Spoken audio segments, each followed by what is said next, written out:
Informasi lain, Saudara, reshuffle Kabinet Merah Putih masih menyisakan tanya karena dua posisi menteri yang masih lowong. Salah satunya posisi Menpora. Sejumlah nama pun muncul seperti Raffi Ahmad dan Taufik Hidayat yang digadang-gadang masuk ke bursa calon Menpora baru pengganti Dito.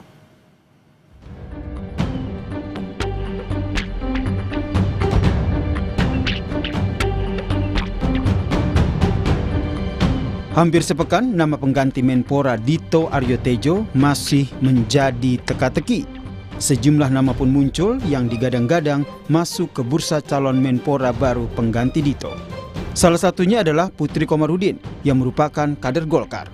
Soal peluang menteri, politisi Partai Golkar Ahmad Doli Kurnia menyatakan, Golkar tidak punya ekspektasi untuk mengisi Menpora karena partainya sudah diberi jatah 8 kursi menteri, termasuk Menteri P2MI yang baru diisi oleh Mukhtarudin. Ya, kalau kami berusaha memahami atau menyadari posisi kami saja.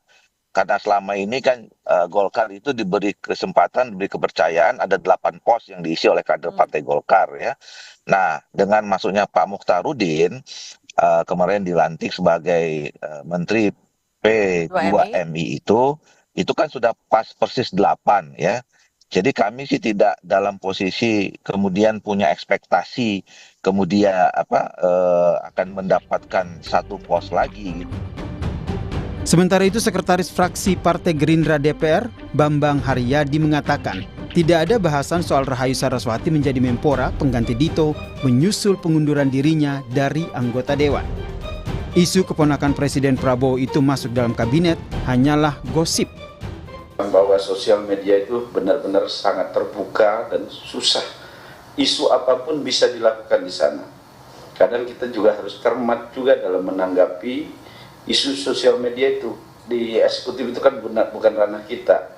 Kita di DPR hanya ranahnya sifatnya adalah 3 aja kan.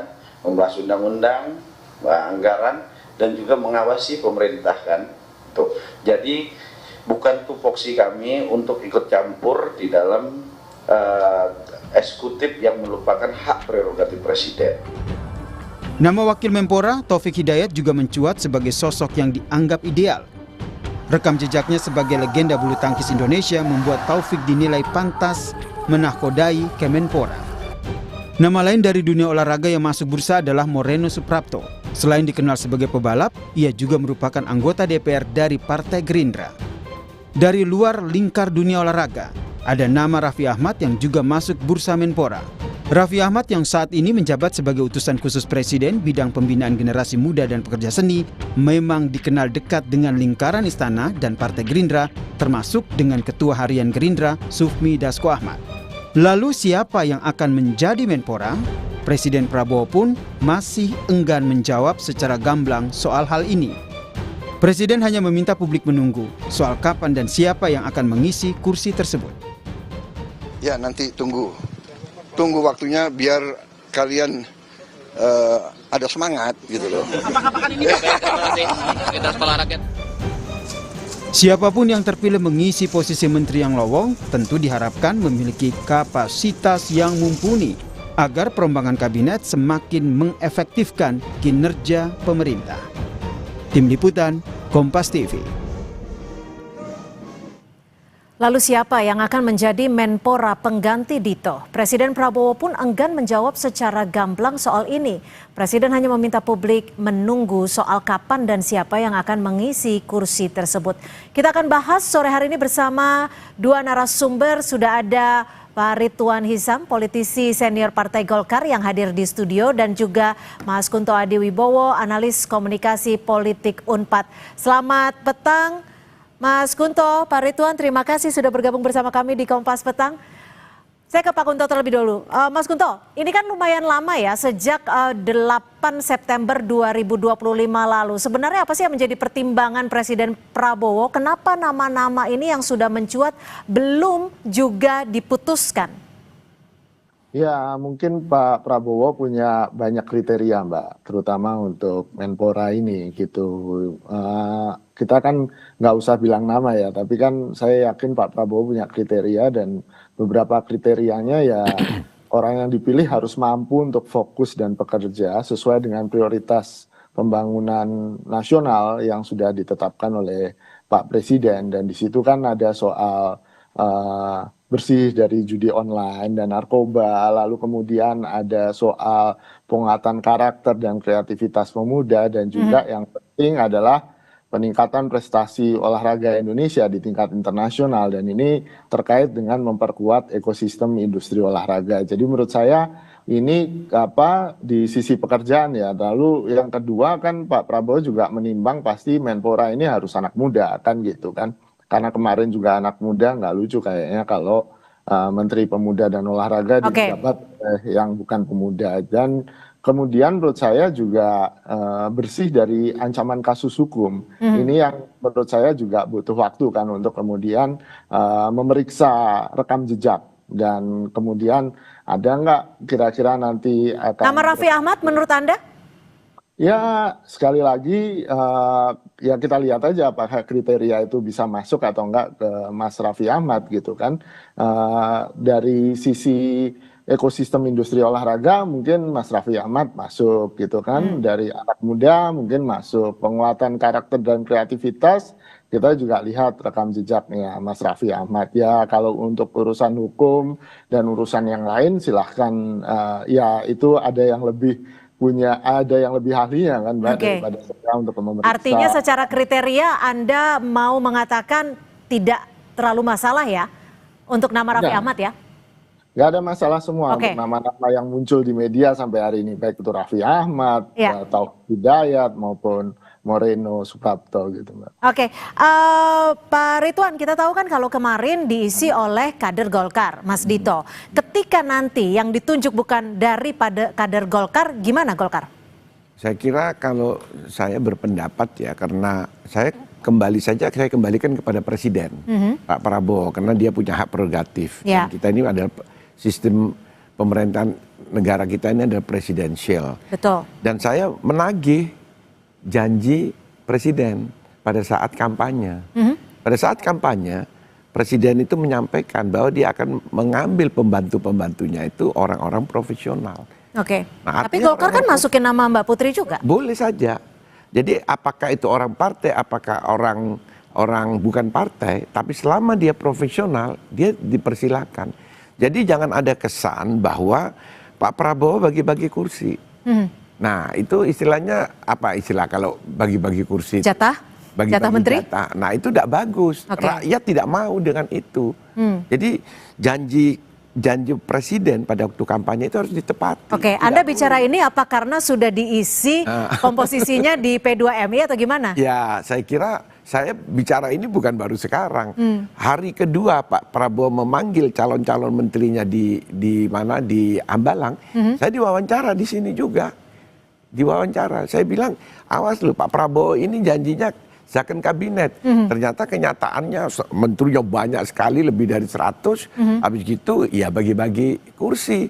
Nah inilah akibat daripada yang tidak dijalankan, akhirnya apa? Rakyat menuntut. Jadi dari Partai Golkar sendiri tidak masalah jika namanya bukan dari kader Golkar, meskipun Mas Dito sebelumnya dari Golkar? Siapapun mau Golkar alhamdulillah selama dia profesional. Ya. Nah mau bukan Golkar juga selama dia profesional. Itu tuntutan kita. Karena apa? Kita harus mendukung program-programnya Pak Prabowo ini yang sudah ada disampaikan. Itu harus kita dari nama-nama yang muncul. Ada Raffi Ahmad, Moreno, ada pula Putri Komarudin. 3 itu ya yang kebetulan cukup non-partai. Ya. Putri sama Moreno partai. Tapi kan kalau Mas Raffi bukan. Ya kan, dari ketiga nama itu Golkar setujunya yang mana? Oh kalau saya pasti Putri. saya tidak berhak untuk menyampaikan, karena itu hak daripada ketua umum partai yang sudah memberikan rekomendasi. Nah saya kira ketua umum kan sudah memberikan rekomendasi kepada Pak Prabowo. Tapi rekomendasi itu tidak mutlak karena itu hak prerogatif Presiden. Selama Presiden keluar dari 3 nama, silakan. Kalau kita mengacu pada undang-undang pemuda, pemuda itu ada batas waktu, ada batas umurnya. Oke, baik, kami tangkap. Saya ke Mas Kunto lagi. Mas Kunto, kalau kita membaca dinamika politiknya, ketika nanti Menpora yang baru bukan dari Partai Golkar, itu akan seperti apa? Apakah akan mempengaruhi koalisi dari pemerintahan ataupun Kabinet Merah Putih? Ya, sangat mungkin ada beberapa skenario kan, Mbak. Golkar sudah mendapatkan 8 menteri dengan kemarin menteri yang baru kan digantikan Abdul Qadir. Dan menurut saya ini sudah sesuai dengan mungkin janji politik Pak Prabowo di awal atau komitmen-komitmen politik Pak Prabowo dengan Golkar. Tapi yang kemudian juga harus kita lihat adalah ya bagaimana Pak Prabowo ini berpolitik kan istilahnya merangkul semua gitu kan, Mbak. Ingin mendapatkan tidak ingin ada gesekan di antara partai pendukung di kabinet dia gitu, sehingga ini juga pasti akan jadi bahan pertimbangan apakah dengan menambahkan Golkar jadi problematis, atau kalau Gerindra ini kan banyak nama dari Gerindra juga kan, itu akan juga menambah problematis, apalagi wamennya udah dari Gerindra kan, Mas Taufik Hidayat yang juga digadang-gadang naik jadi Menpora gitu. Ini yang kemudian tentu butuh perhitungan politik gitu kan, apakah masih ada partai-partai lain yang mungkin berjuang untuk mendapatkan jatah menteri atau wakil menteri ini yang kemudian menurut saya itu urusan elit ya, bukan urusan tapi gini Mas Kunto, kalau kita bicara soal Kementerian Pemuda Olahraga ini kan memang dibutuhkan figur yang paham akan dunia olahraga, tapi juga dekat dengan generasi muda. Menurut Anda apakah lazim ketika itu akan dijabat oleh orang muda, wajib seperti itu atau bagaimana? Ya, saya pikir kan selama ini sudah ada kultur yang baik, ada budaya politik yang baik bahwa di Kemenpora adalah dari anak muda, walaupun beberapa kali bukan anak muda juga kan, Mbak, gitu. Cuma menurut saya ini yang harus dipertahankan, paling tidak untuk berbicara dengan anak muda, untuk memahami anak muda. Sosok anak muda adalah sosok yang tepat di kursi kementerian. Kalau kita bicara soal nama Raffi Ahmad nih, Mas Kunto, menurut Anda konsekuensi positif dan konsekuensi negatifnya jika Raffi Ahmad dipilih seperti apa? Ya, konsekuensi positifnya dia adalah influencer besar, punya pengaruh besar di media sosial dan anak muda gitu kan, sehingga mungkin untuk mengkomunikasikan programnya, membuat anak muda untuk berpartisipasi dalam program-program pemerintahan di Kemenpora itu akan sangat mudah gitu. Tapi problem kemudian adalah ada banyak isu negatif di balik Raffi Ahmad kan, yang kemudian ini harus segera diklarifikasi oleh Raffi Ahmad, jangan sampai kebawa-bawa nanti ketika sudah menjabat Kemenpora, termasuk bagaimana mobilnya pernah tertangkap pakai istilahnya patwal yang kemudian mengganggu lalu lintas, itu kan bukti bahwa dia harus memperbaiki sikapnya dan punya komitmen untuk memperbaiki sikapnya itu. Dan di bidang olahraga kan Raffi Ahmad juga punya klub sepak bola, dan itu kan salah satu salah satu tugas dan fungsi Kemenpora itu memperkuat ekosistem industri olahraga. Gitu. Pak Ridwan, kalau dari Golkar sendiri ada tidak sih komunikasi yang sudah dilakukan oleh Partai Golkar dan juga Presiden Prabowo sendiri terkait kursi Menpora ini khususnya? Saya kira tidak spesifik ya. Terakhir kan setelah acara penyerahan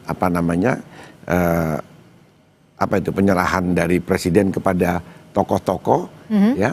Nah, itu kan audiensi DPP Partai Golkar dengan Pak Prabowo. Saya kira di situ adalah bisi-bisi politik pasti ada di situ, bahwa akan ada reshuffle. Dan reshuffle ini kalau menurut kami dari Partai Golkar memang karena hak prerogatif presiden, ini akan segera terjadi. Mungkin di dalam bulan ini akan terjadi, Oktober akan terjadi, mungkin tahun depan lagi akan terjadi. Karena memang pada saat awal di dalam merekrut calon menteri atau menjadi menteri, itu terlihat bahwa prosesnya seleksinya kurang matang. Sehingga terjadilah proses-proses ini. Karena kalau kita memperhatikan masyarakat, itu sejak dilantik menteri-menteri tanggal 21 atau 22 Oktober itu kan terjadi koreksi-koreksi Oke. semuanya. Sampai pada waktu 100 hari Oke. sudah minta reshuffle. Kemarin akhirnya terjadi reshuffle, terjadilah kasus bermasalah kemarin itu, Ya. demo-demo. Kalau dari Partai Golkar sendiri kan memunculkan nama Putri Komarudin. Ya, ya. Apa sih yang bisa dilakukan Mbak Putri sendiri kalau memang dipilih sebagai Menpora? Ya memang kalau di antara yang ada di DPR, Mbak Putri ini kan termasuk yang paling muda. Nah, Jadi hanya faktor kemudaan muda dan dia juga ada prestasinya kan. Dia kan anggota DPR periode yang lalu. untuk soal olahraga? Saya kira kita tidak pernah lihat, dia kan pernah jadi ketua PPI di mana di Australia segala itu, ketua pemuda. Kayak di kita itu KNPI-nya lah organisasi. Nah, makanya saya kembalikan lagi bahwa Golkar pun boleh saja merekomendasi tidak yang ada di parlemen. Malah saya berkecenderungan sudahlah yang duduk di parlemen itu biarkanlah menjadi anggota DPR. Karena Oke. prosesnya kan dia proses panjang. Yang tidak di DPR itulah yang diberi Tapi tugas dari untuk Partai menjadi- Golkar sendiri ketika nanti penggantinya Mas Dito bukan dari Golkar, apakah akan meminta kompensasi lain? Mungkin bukan di kursi menteri tapi di tempat lain? Enggak lah, kayak gitu. Saya sebagai senior Partai Golkar tidak setuju dengan konsep-konsep seperti jual beli seperti, karena ini politik untuk kepentingan masyarakat. Oke. Golkar itu punya konsep, Mbak. Di dalam menuju Indonesia Emas 2045 kita sudah punya loh itu. Itu Ya. pada saat Pak Abu Rizal Bakri ketua umum kita sudah bikin itu kita keliling ke perguruan-perguruan tinggi se-Indonesia itu untuk merealisasi. Kayak zaman dulu Orde Baru itu ada namanya GBHN. Kita sudah punya menuju Indonesia Emas 2045, kita punya konsepnya. Oke. Nah itu sudah dibuat oleh Pak Abu Rizal Bakri. Nah itu saya minta pengurus Partai Golkar sekarang itu harus mengacu pada itu. Dua Pak Ketua Umum Partai Golkar. Baik. Pertama itu Pak Akbar Tanjung pada Ya. waktu tahun 99 membuat paradigma baru Partai Golkar itu kita pakai. Oke. Terus pada waktu kepemimpinan Pak Abu Rizal Bakri membuat Indonesia Emas Ya. 2045. Jadi Itulah artinya Golkar tidak roadmap masalah Partai siapapun Golkar. yang dipilih oleh Ya. Presiden Prabowo untuk Ya. menggantikan Mas Dito sebagai Menpora, Ya. itu adalah hak Hak prerogatif prerogatif Presiden. Partai Terima kasih Presiden. Pak Ridwan Hizam, Ya. politisi senior Partai Golkar, sudah berbagi perspektif Ya, di Kompas Petang sore hari ini. Dan juga Mas Kunto, terima kasih sudah berbagi perspektif di Kompas Petang. Selamat sore, Mas Kunto. Oke.